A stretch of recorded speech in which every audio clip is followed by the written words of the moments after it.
ভিডিঅ'টো একেবাৰে বেটছটো মাৰি আৰম্ভ কৰিছোঁ যিহেতু আজি শিক্ষক দিৱস অন্য শিক্ষা অনুষ্ঠানসমূহৰ দৰে আমাৰ মহাবিদ্যালয়তো শিক্ষক দিৱস উদযাপন কৰা হৈছিল। এই ভিডিঅ'টোৰ যোগেদিয়ে মই প্ৰত্যেকজন শিক্ষাগুৰুৰ লগতে প্ৰত্যেকজন মাতৃ পিতৃক শিক্ষক দিৱসৰ আন্তৰিক শুভেচ্ছা জ্ঞাপন কৰিছোঁ।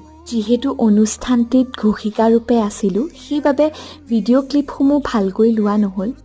আমাৰ এইখন কলেজত এইটো লাষ্ট শিক্ষক দিৱস আছিল, সেইবাবে যিমানখিনি পাৰোঁ মেমৰিজ কেপচাৰ কৰিবলৈ চেষ্টা কৰিছোঁ। কলেজত উদযাপন কৰি হোৱাৰ পিছত আমি ইউনিয়ন বডিৰ মেম্বাৰসকল ছাৰহঁতৰ কোৱাৰ্টাৰলৈ গ'লোঁ আৰু ছাৰহঁতেও বিশেষভাৱে আমাক শুশ্ৰূষা কৰিলে। ডিপাৰ্টমেণ্টতো সৰুকৈ টিচাৰ্ছ ডে অৰ্গেনাইজ কৰা হৈছিল।